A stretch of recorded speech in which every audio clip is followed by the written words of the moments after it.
Okay, I'm gonna get going because potentially we got a lot to get through. Maybe a lot of questions since this morning people talked about community development quite a bit right at the beginning. So it might be a session with a lot of questions.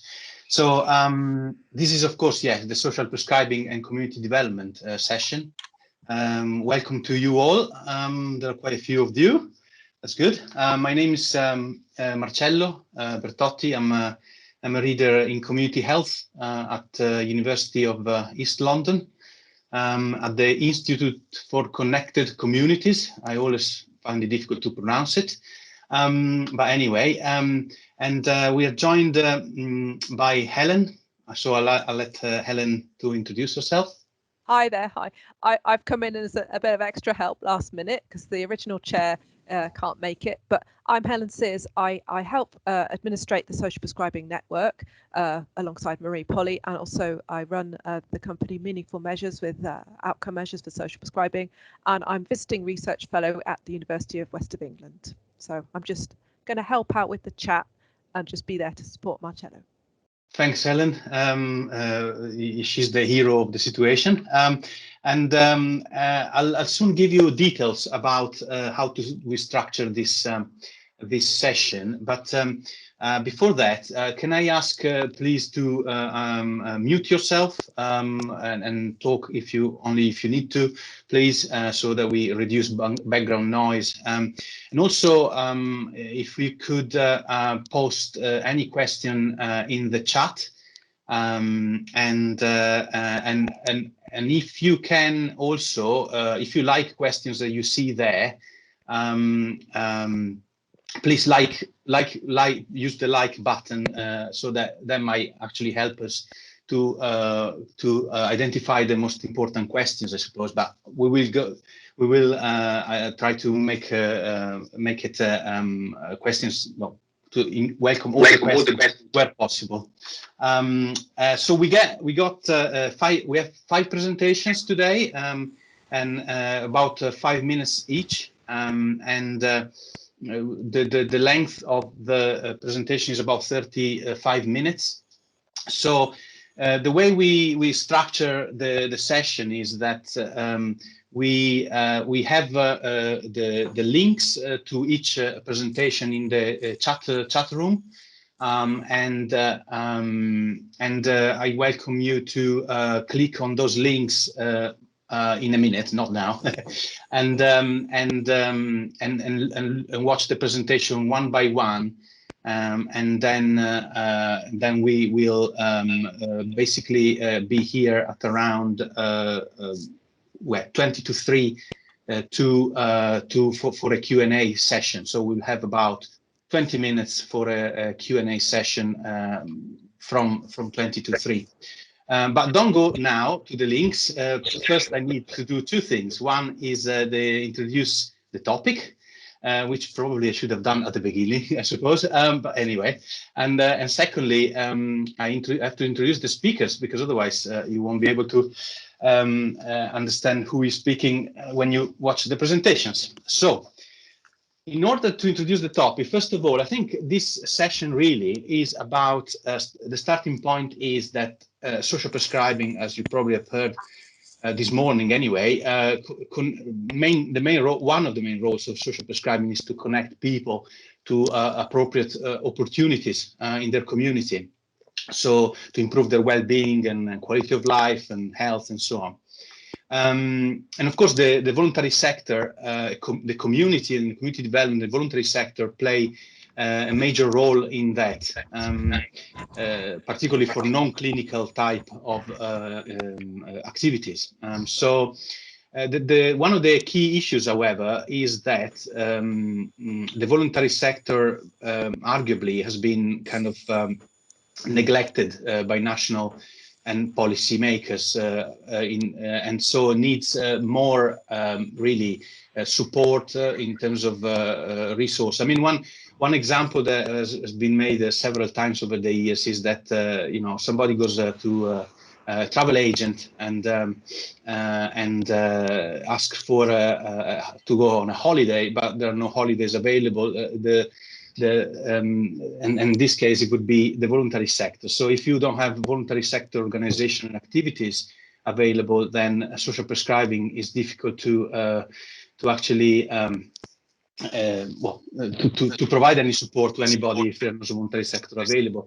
And arguably, again, is with COVID, with the pandemic, this has got even worse because there is more demand, and the support available is probably the same, or maybe getting worse.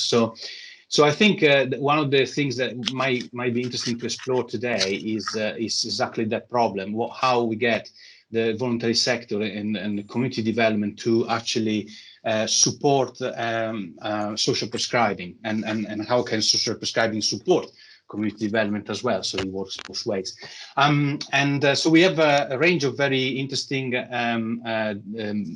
presentations.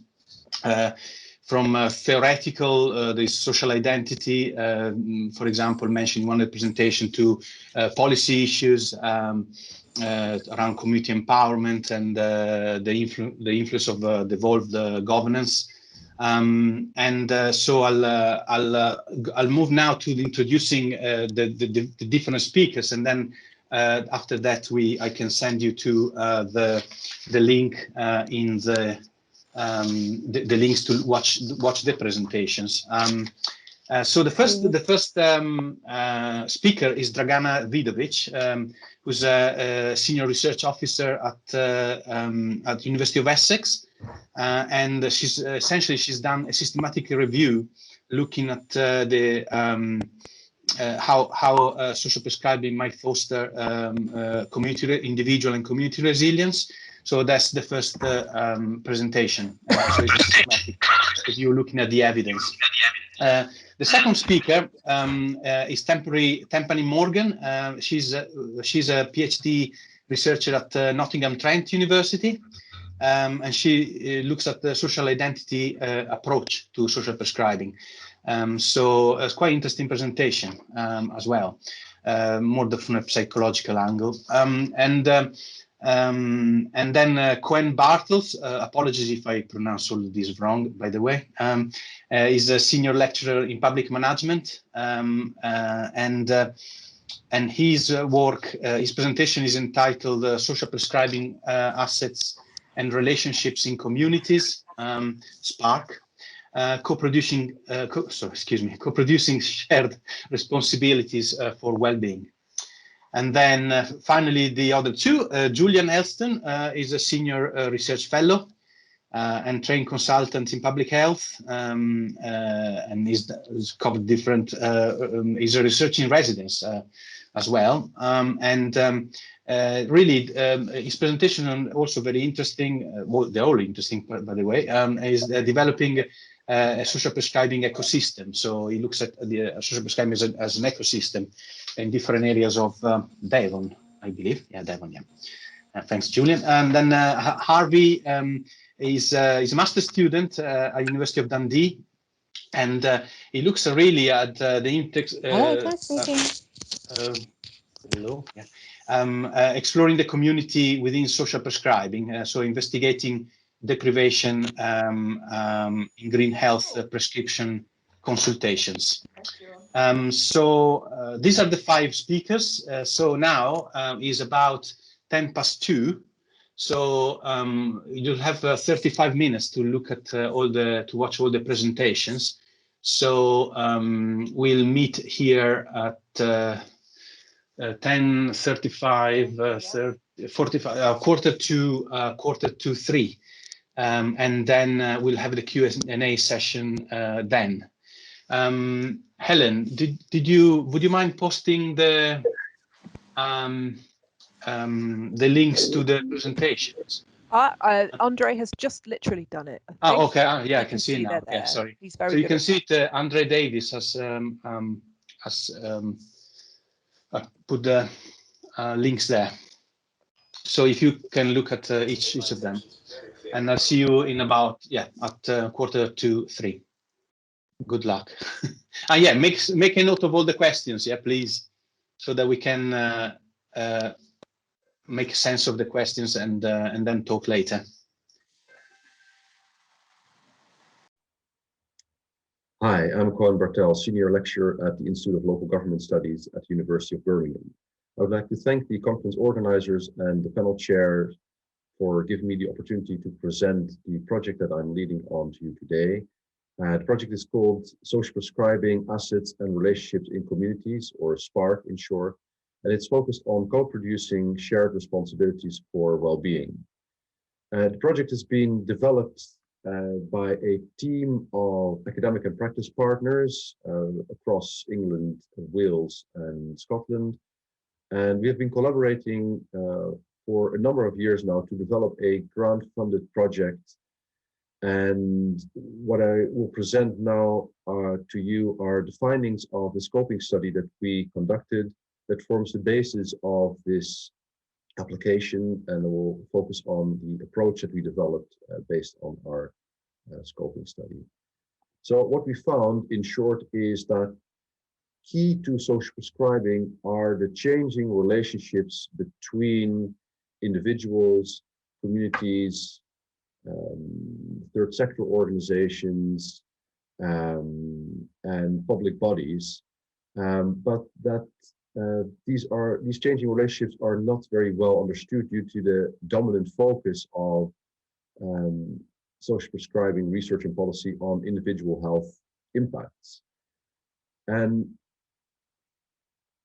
this relational nature and impact of social prescribing is important because of the complexity of these relationships, as well as the conflicting views on responsibilities for well-being that underlie well-being policies and social prescribing initiatives. So there's conflicting views on how these responsibilities are to be distributed. And we are particularly focused on asset-based approaches to social prescribing because these have become increasingly popular, and we believe they have significant potential for changing relationships and responsibilities around well-being based on, because they are based on a new social model of sharing responsibilities for well-being with communities and with all stakeholders. But we have identified significant transformative challenges to these asset-based approaches to social prescribing. Stakeholders need better knowledge, resources, and capacities for transforming the relationships and values that underlie the current system. Our scoping study identified 4 specific gaps in our knowledge around the relational nature of asset-based approaches to social prescribing and the relational nature of social prescribing more generally. First of all, the influence of evolved governance systems on modes of assessment and support for social prescribing initiatives. The second one is conditions for promoting mutually beneficial and sustainable collaborative relationships between all stakeholders, including communities. The third one are practices and processes for enabling and sustaining community empowerment, so that social prescribing is not just done to communities, community groups, third sector organizations, but done with them and locks in assets and powers within communities. And finally, building on that, ways for sustaining innovative social model of well-being that underlies these asset-based approaches to social prescribing. We developed a relational approach to develop an alternative conceptual understanding of the purpose and nature of social prescribing and its effects on well-being, in which we understand social prescribing as place-based networks of relationships between interdependent actors and the emergent properties of their dynamic interactions. We developed more specific conceptualizations for each of the 4 knowledge gaps that we identified to analyze these dimensions in relational terms. So that's governance, collaboration, community empowerment, and innovation. The final thing I wanted to share with you is the approach that we're proposing to take, which is doing action research to critically analyze and improve these new emerging relationships and try to identify a way to transform the distribution of responsibilities for well-being. So we're going to do action research in 4 cases, which our partners have adopted really innovative asset-based approaches to well-being in areas facing significant well-being inequalities, but they're also facing big transformative challenges to making a difference through their asset-based approach to social prescribing and sustaining them. So the aim is through the action research, to co-produce a social model of social prescribing that shares responsibilities for well-being amongst individuals, civil society, and public bodies. We're currently preparing our bid, so feedback would be very welcome, especially on how to position social prescribing in relation to the challenges and opportunities created by the COVID pandemic. Thanks very much for your attention and feedback.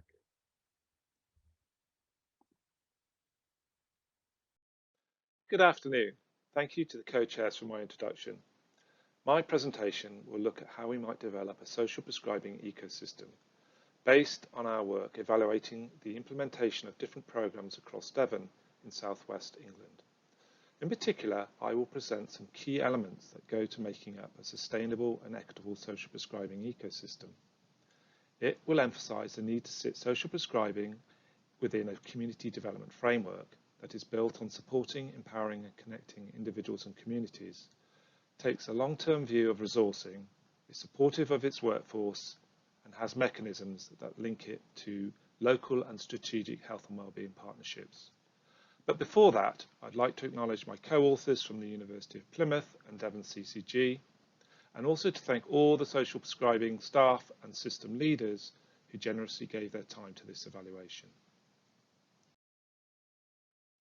We were fortunate that Devon SDP had the vision to fund researchers in residence, embedded within Devon CCG to work closely with social prescribing providers in order to understand implementation issues, support service improvement initiatives, and improve the quality of local evaluations. As embedded researchers, we collected and analysed data based on observing naturally occurring events, co-designed improvement workshops, attending link worker peer support groups, informal interviews and document review. The aim was to elicit what factors make social prescribing successful and what is needed to develop a high quality and equitable service across Devon. What did we find? Well, a huge amount of energy, enthusiasm for social prescribing, with a great diversity of provision, approaches and innovation across Devon. Just over half of social prescribers were employed by the voluntary sector or subcontracted by PCNs, shown by the yellow and green areas on the map, with the remainder being employed directly by PCNs, the pink areas. Voluntary sector programs tended to be more mature, particularly in urban areas, where a number had been running for nearly 5 years, but not exclusively, with town-based programs being well established too. Analysing this diversity enabled us to compare what seemed to be working well and why, and to analyse what good social prescribing ecosystems might look like. For our analysis, we represented social prescribing in terms of a simple pathway, where people are referred to link workers who then engage with them in a what matters to you conversation and connect them onwards to an activity or social support. However, we found differences at every step of this model. In relation to access, people were referred from a variety of different sources, often based on different referral criteria. These variations often arose in relation to how programs were commissioned, contracted or funded, resulted in differences in how they were organised, managed and evaluated. In turn, this led to very different caseloads, and depending on how people were prioritised, waiting lists. This also influenced the length, frequency and nature of engagement with the link workers. In some cases, where caseloads were not well managed, the well-being of link workers was impacted negatively with instances of burnout.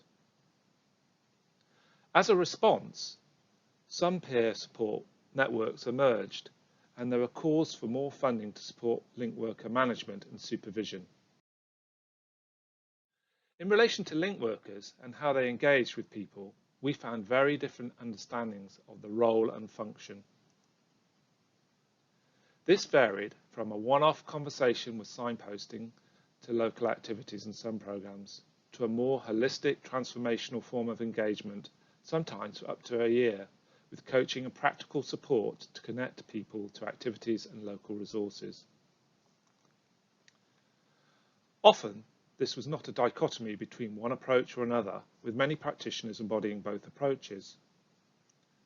But lack of role clarity and pressures arising from high referral numbers in some programs resulted in shifting practitioners towards a signposting approach.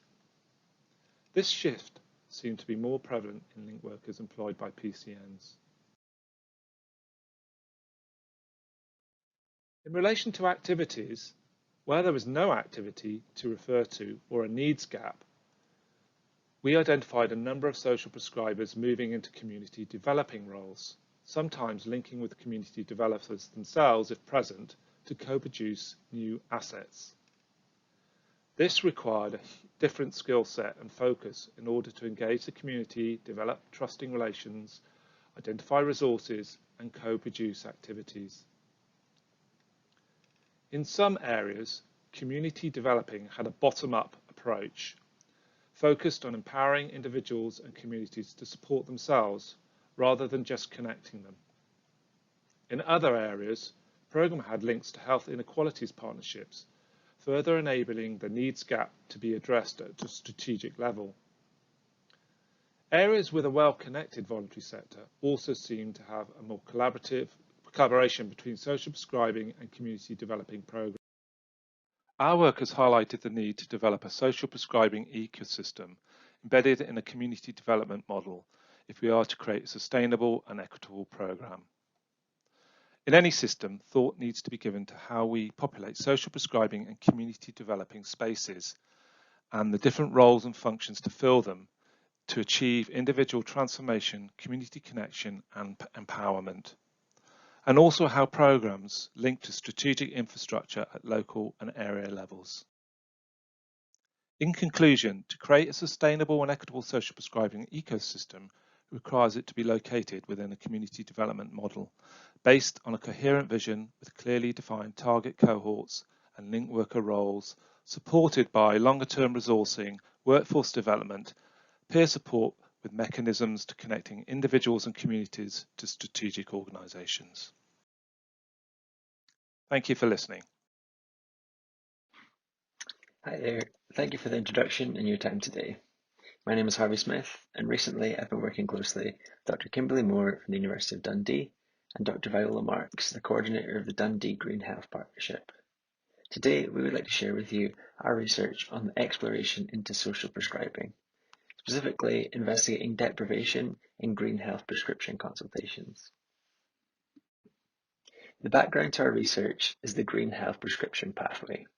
Together with NHS Tayside, the Dundee Green Health Partnership created Green Health Prescriptions, a nature-based social prescribing programme allowing patients to get involved in a wide variety of green space activities. These activities include exercise classes, health walks, and arts and crafts, to name a few. These are all aimed at improving mental, physical, and social health. So, the process. A person can get involved in the programme by being prescribed from their GP, other health service, or community group. They are told a little about the programme and given an information leaflet with a number to call. During the call, the patient has a friendly chat with one of our consultants and is informed about the different activities available that might be best suited to their interests and conditions. After this, the patient is booked into the activity they like the sound of, and they can begin their green health activity journey. Our research team wanted to find out more about the people we were reaching with the programme. Previous research has found that living in areas with walkable green space is associated with greater physical activity, lower cardiovascular disease risk, and longevity of life. As well as physical benefits, time spent in green space can improve mental health. A study investigating individuals from a deprived area of Dundee found that more green space in the home neighbourhood was associated with lower stress levels.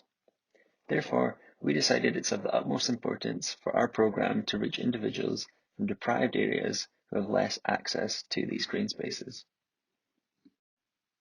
The Scottish Index of Multiple Deprivation is a relative measure of deprivation in areas of Scotland.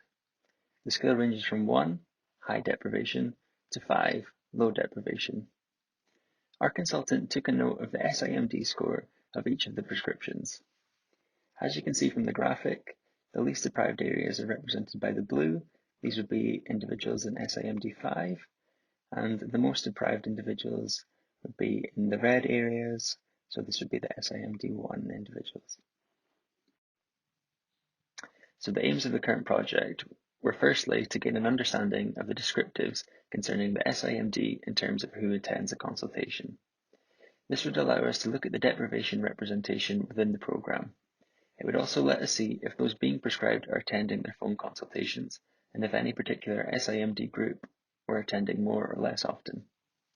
The second aim was to understand whether health professionals in primary or secondary care were more effective at referring patients with high levels of deprivation who attended consultations. This would allow us to see if there was a difference between the two care types in terms of reaching these individuals with high deprivation. So here are the frequency statistics for the first aim. This was encouraging for us. As you can see, the programme is primarily reaching those with high levels of deprivation. In fact, 74% of the prescriptions had been given out to individuals in areas of SIMD 1 and SIMD 2. And even more encouraging for us was the fact that there is an 88% consultation rate. The chi-square value was 1.93. This means that there was no significant difference between the SIMD groups in terms of who attended a consultation. We saw this as a positive, as this exploratory analysis showed us that the prescription programme is reaching and being utilised by individuals with both high and low levels of deprivation. And the groups that have the potential to benefit the most from the programme, i.e. those in SIMD 1 and 2, are being prescribed effectively and attending their consultations. These are the frequency statistics for the second aim. Here, we separated individuals who had been prescribed by primary health caregivers, for example GPs and pharmacists, and all those that had been prescribed by secondary caregivers, for example specialists and non-practice nurses. The sample we used here were only those with the highest levels of deprivation, so SIMD 1 to 3. We found that primary caregivers prescribed to individuals with higher deprivation more often than secondary caregivers. However, secondary caregivers were slightly more effective at prescribing deprived individuals who had attended a consultation. Although the percentages showed this to be the case, a chi-square value totaled 3.83, meaning that the results were only approaching significance as p equaled 0.051. The results indicate that secondary health professionals may be slightly more effective at socially prescribing to the highly deprived individuals, but this difference is thought to be minimal. As real-world data was used, some of the groups were slightly underpowered, but overall our findings were positive, as they showed that the highly deprived individuals were being prescribed to well, and there is a high consultation rate for all patients. We are continuing our exploration into our social prescribing community by looking at other aspects to get an idea on how we can tailor our programme to meet the needs of the prescribed individuals. Thanks again for your time today. If you have any questions, feel free to ask, or if you wish to get into contact with any of us, please feel free to do so. You can find our information on this slide.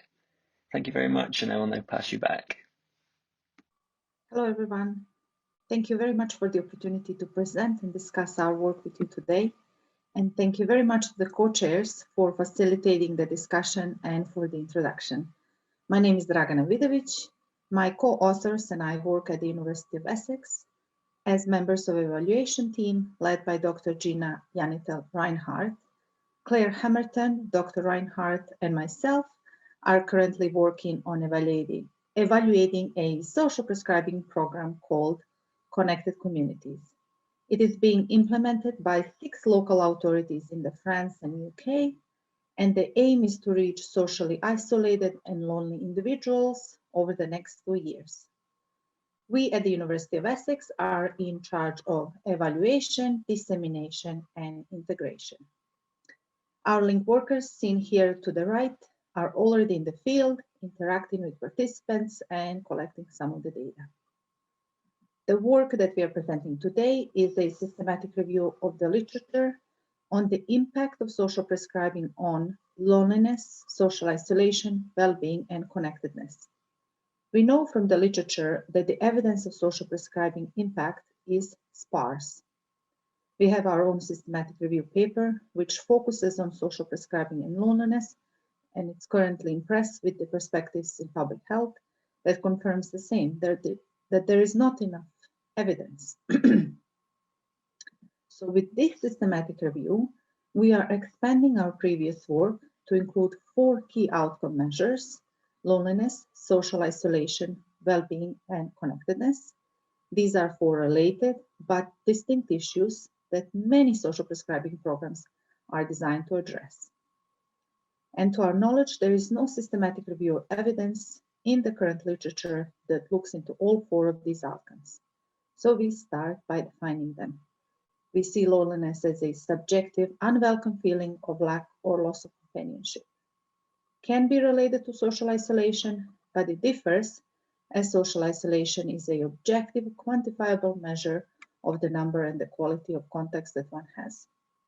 Both have an impact on well-being, which is viewed as a personal or subjective feeling about one's life, a sense of satisfaction, a sense that life is worthwhile, feelings of happiness and anxiety. And lastly, we define connectedness as a sense of belonging and relating to others. So in our search, we include articles published between 1st of January 2000 to 6th of October 2020, and we gather these articles by searching 9 bibliographic databases and the Gray literature.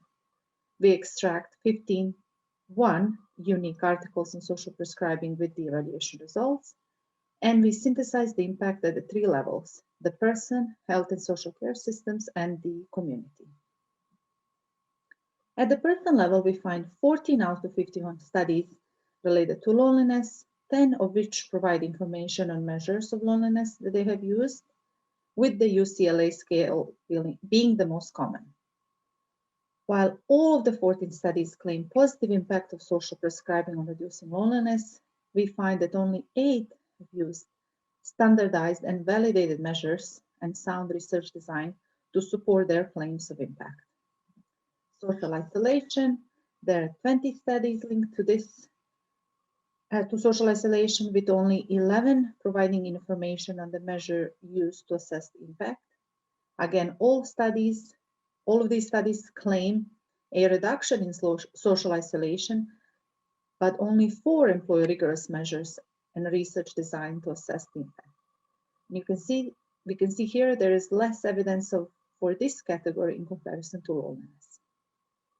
Well-being is a well-studied concept, 42 studies, 33 of which provide standardized and validated measures and sound research designed to capture the impact, with WebBEMS being the most used scale. This category is well supported by the evidence. 14 studies on connectedness also claim positive impact of social prescribing. However, given the diversity and the types of measures used, we find that the evidence of impact is lacking.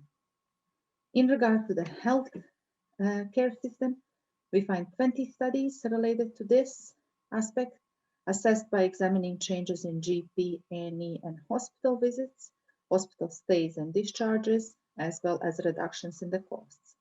And we find a number of studies that report significant reductions in healthcare usage and cost savings, with only 2 studies finding no significant impact of social prescribing on healthcare usage.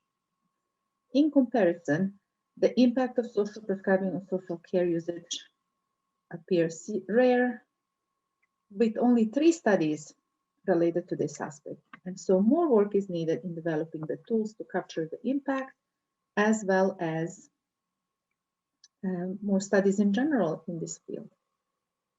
In regards to the impact of social prescribing on community, There are 17 out of 51 studies interested in this category. Majority of the reports are descriptive in nature and don't focus on this as a primary impact of interest. There is also a lack of clarity on the type of measures and methods that can be used to capture the impact, as well as how to define it. So should it be about the impact on usage of community resources, social connections, community cohesion, or something else? So while we do identify a number of issues in regard to social prescribing, such as conceptual clarity, selection of measures to capture impact, research design, small number of studies, there are clear benefits evident to social prescribing and the potential to realize even more benefits in the future. While social prescribing is a complex intervention, it's important to remember that it starts with a simple action, a conversation, which is a valuable tool that has the potential to improve health and well-being, and it continues with trust, with the relationship between a participant and a prescriber, link worker, being identified in some of the studies as the most consistent predictor of a social prescribing program success. So it's an aspect of impact that requires greater attention in the literature. Thank you very much for listening. Here are contact details if you would like to hear more or get in touch with us or have any questions. I hand over the space to the co-chairs now. Thank you. Welcome everyone, and thank you co-chairs for introducing me. For this presentation, I am going to be discussing year 1 of my PhD research programme. So today I will outline how a social identity approach to social prescribing can be applied to the link worker referral process to community groups. This will lead into my overall research aim and where I am currently with my research. Evidence shows that social prescribing works, but that it lacks a theoretical framework outlining why it works. Recent research addresses this by applying a social identity approach to health and well-being to social prescribing. This outlines how groups can improve our health and well-being when certain dynamics are met that allows the group to become a part of our social identity.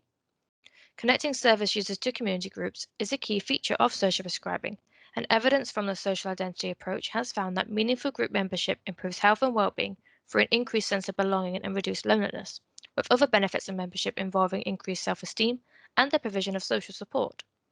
Identification develops over time and requires maintaining identification processes, examples of which include categorizing ourselves as a member of a group, solidarity, and depersonalization, where we adopt the prototypical characteristics that outline group membership.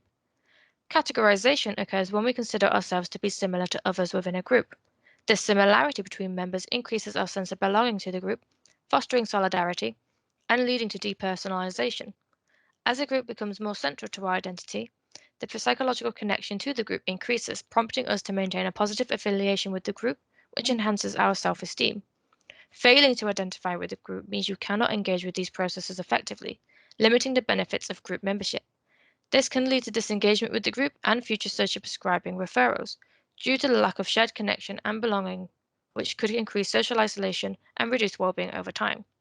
Sadly, some people in social prescribing are being connected to groups that do not fully suit their needs, reducing the opportunity for identification, and this may reflect the high attrition rates in social prescribing research.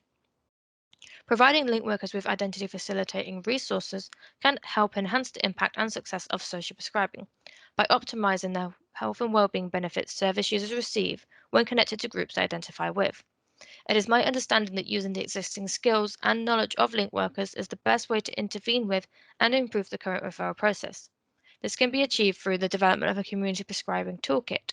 And whilst I acknowledge that some toolkits have already been developed, none of these have been social identity based. As such, I intend to optimize the current referral process by collaboratively developing a toolkit that is informed by the experiences of link workers, community group leaders, and service users. This will develop across 3 studies. Current focus is on Study 1, which involves creating and refining the toolkit. The creation of the toolkit involved conducting semi-structured interviews with 9 link workers, 9 community group leaders, and 9 service users to gain insight into the current referral process to community groups and what considerations need to be in place when people are connected to groups. Interviews were between 30 minutes to 1 hour in length and occurred online. The analysed data was then used alongside literature outlining social identity dynamics to inform the content of a draft community prescribing toolkit. This involved a conversation guide and 2 guideline documents, one each for link workers and community group leaders. To refine the toolkit, Focus groups with interviewed link workers from Part A will be conducted. Here, link workers will discuss the draft version of the toolkit to determine what elements should remain, be excluded, or changed. These will be conducted over Microsoft Teams and will last no more than 1 hour and 30 minutes. Current insights from the data indicate how link workers can help prime identification with groups, whilst community groups can help foster and develop identification. Through collaboratively working with service users during initial assessments, link workers can gather the right information required to connect service users to meaningful groups where an identity can be primed, either based on prior experience or shared interests with other members in the group. A feedback system can enhance link workers' abilities to prime service user identity through providing the right match, by offering groups the chance to provide clear boundaries on who they can or cannot support.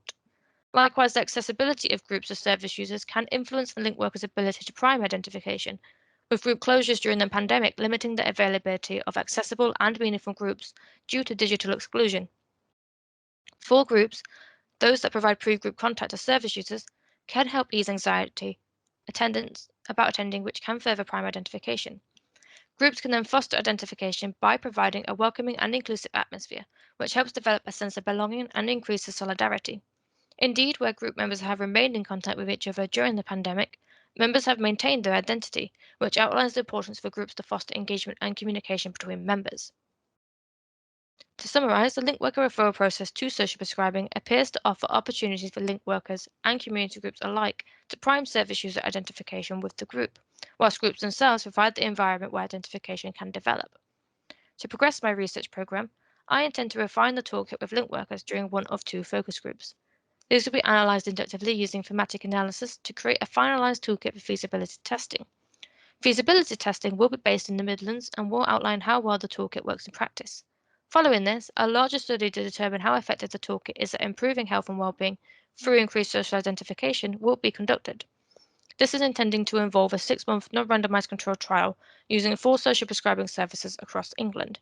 Adaptations to meet pandemic regulations will be made where required. Now, the following sections simply outline the references used to support this presentation. And to close, I would like to thank you for listening. If anyone here today is interested in my research and would like to get in touch, please note my contact information. I will be happy to answer any questions, but for now, it's back to you, co-chairs.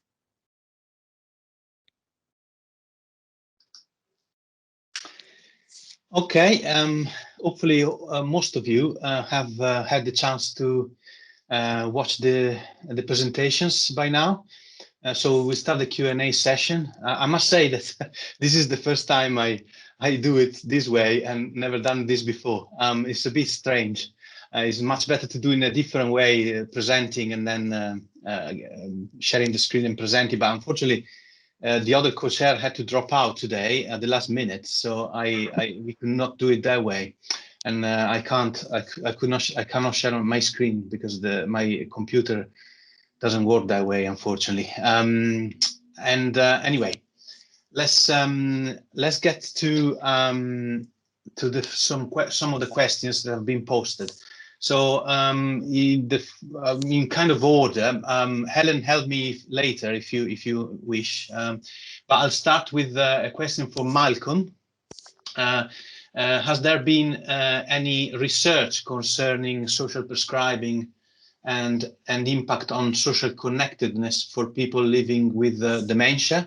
So I would encourage the panel to come forward if they know of any research looking at the impact of social prescribing on social connectedness and for people living, specifically for people living with dementia.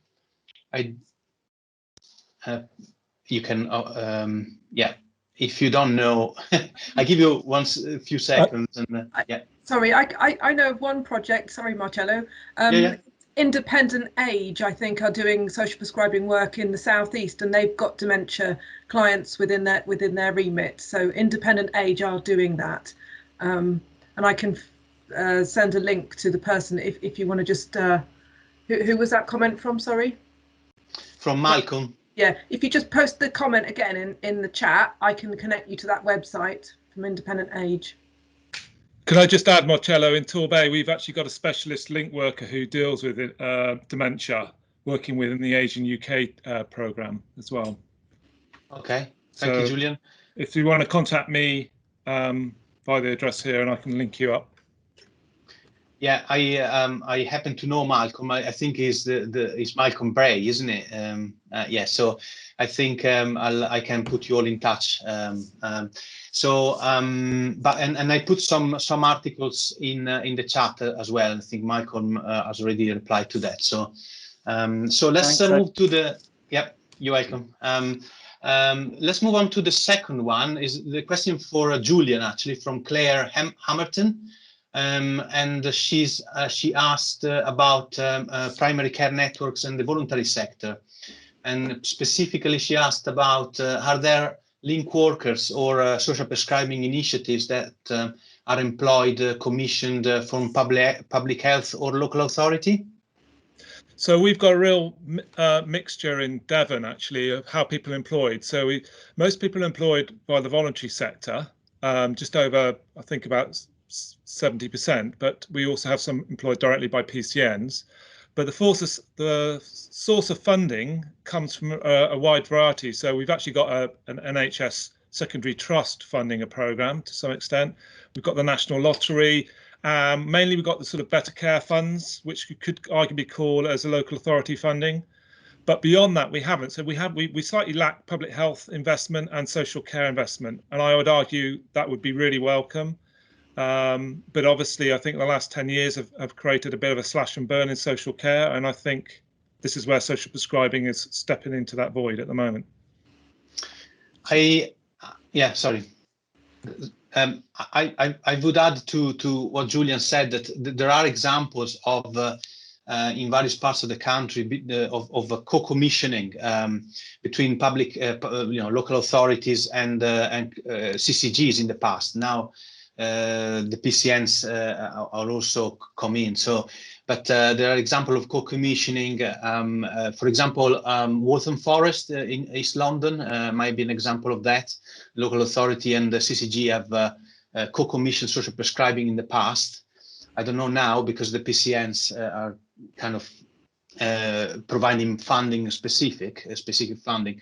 But there are other examples across the country, and again, I could, if you send me an email, I can put you in touch and explain a bit more later. I hadn't. So Helen, did you come up with other questions? Otherwise, I can ask one more. I have got a question, and I think it's related to Julian's presentation. They'd like to.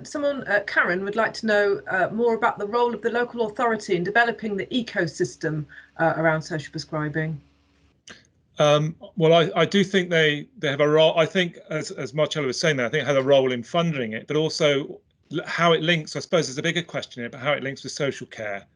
And so within the ecosystem, say in Torbay, we have the adult social care have suddenly got a bit more interested in the low-level kind of mental health complex issues that are going on, and have set up talking points with specialist social care workers there, social workers there, and actually link closely in with the link workers. So there are examples like that within the Devon ecosystem, but I don't think it's been done systematically or thought about systematically. So there are gaps, and certainly gaps, I would say, in that area in Devon, and also I'd say with the mental health trust as well. I would argue that's a big gap. You know, you heard it earlier today that virtually everybody here has got some sort of mental health issue. It's a biopsychosocial model we're dealing with, and there's quite a big absence, I would say, of the mental health trusts in this whole picture.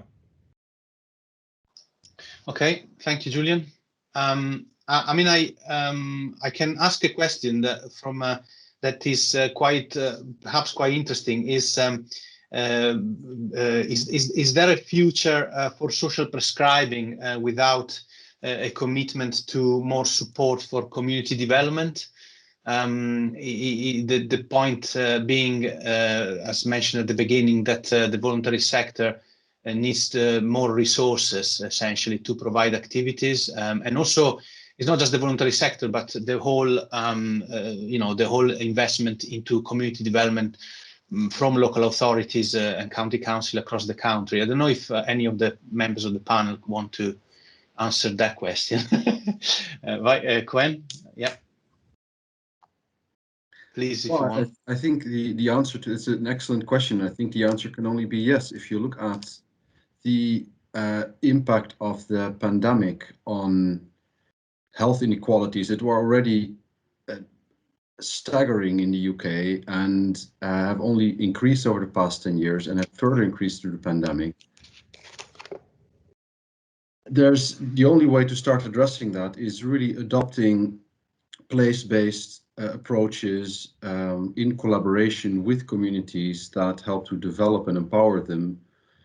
And social prescribing can really provide a unique and kind of timely arrangement for that, ways of doing that. But there's still a lot of unclear, and this is what we want to do in our project, is find out how do you actually make that happen, and what is required for making that happen, and to effectively transforming health and social care systems to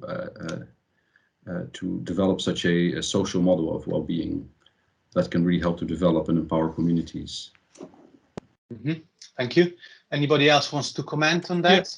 Yeah, I just comment? I mean, I thought Koen's model was really helpful, actually, because I can fill all those bubbles with, my knowledge in Devon fit quite well with that. And I know it's a big issue. I've just read a paper last night from the whole voluntary sector in Devon around this whole question about sustainable funding to support them post-pandemic, when they've really stepped up to the mark. They've really committed themselves. They've responded in a very agile way to lots of community demands, and they're really worried what's going to happen next. But in that paper, essentially, they're arguing for a long-term sustainable funding, not short-termism. They're arguing for a collaborative, collaborative approach. They're arguing for an approach which is based on trust and reciprocity between local authorities or whoever's funding it, the CCG, PCNs, and the voluntary sector community, and place-based, because place-based people know the issues and have very good connections to local people right down to, so I think that's true. One of the bigger questions, of course, is what we saw, one of the interesting things we found in Devon is actually some patches had very undeveloped voluntary sector and others had much better developed. And where the wider infrastructure was weaker, they struggled. They were sort of left behind, really, whereas where they had a good infrastructure, they were straight off the mark. And so it was a real interesting contrast there, which we're going to feed back directly to the commissioners in our role to try and really improve that. Thank you, Julian. Are there other questions, Helen, maybe that you picked up? Yeah, I mean, I don't know if we want to move away. There's a lot of people commenting on all of the funding issue there. Okay. Okay.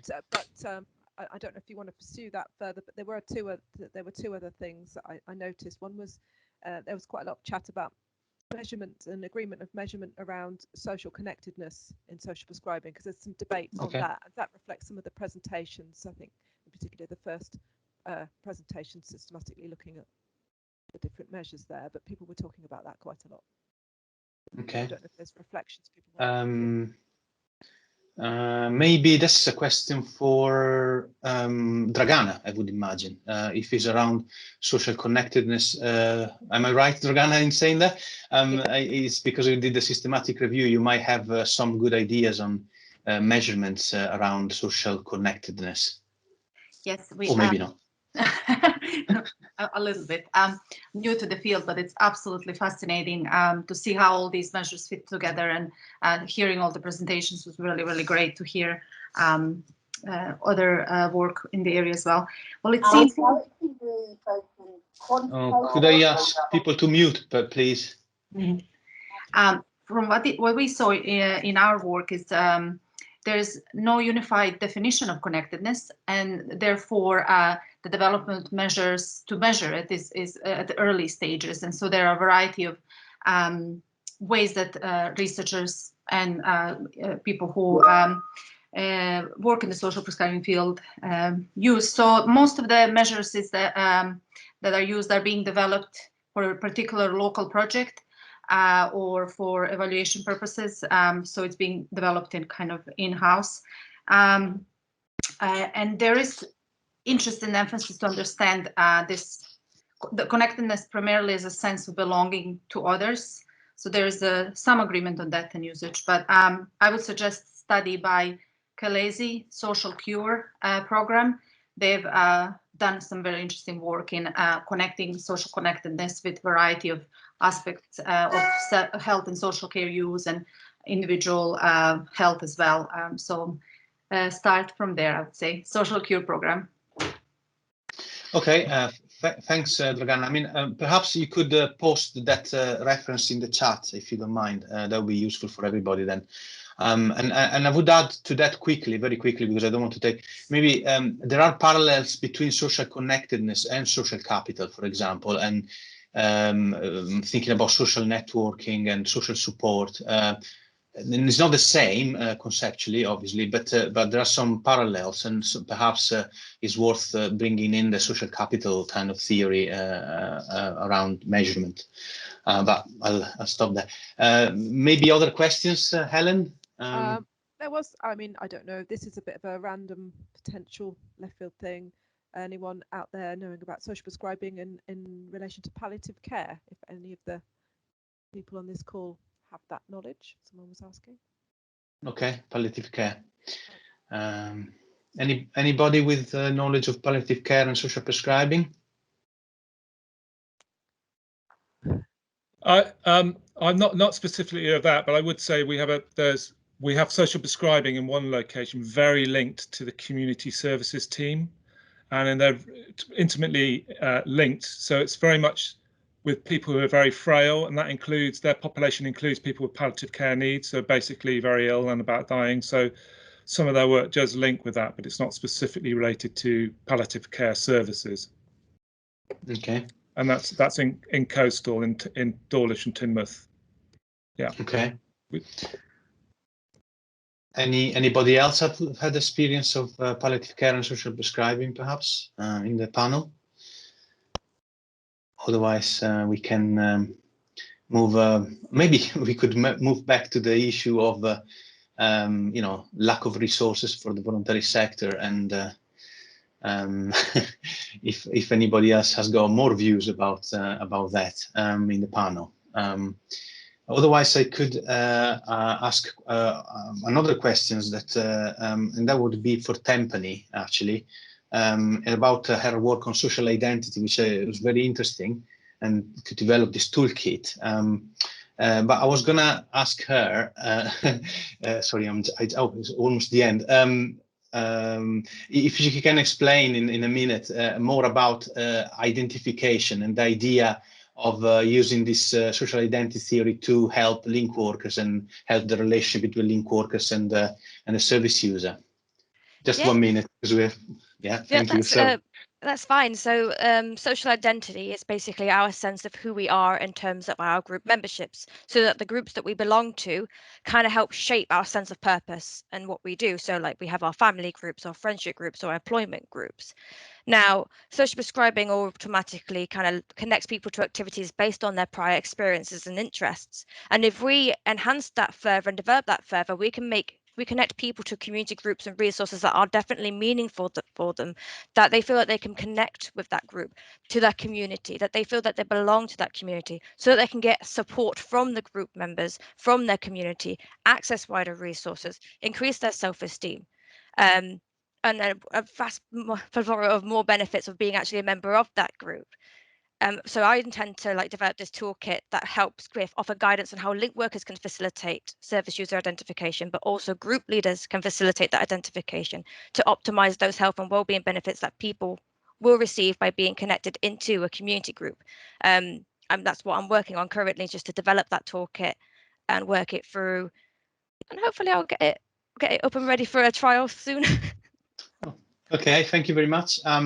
I just conscious of the time, I'm gonna have to draw this to a close, but I have to thank all the speakers, first of all, and the presenters. Thank Helen, thank you all of you for attending. And if you want to, I think there's a break now, but I would encourage you to go to see the exhibition space. And at 3:30 there is the Social Prescribing Network Awards. So if you want to join that and look at who has won, the award and the winners of the award, and that's it really from me. Thank you very much for attending. Bye. Thank you.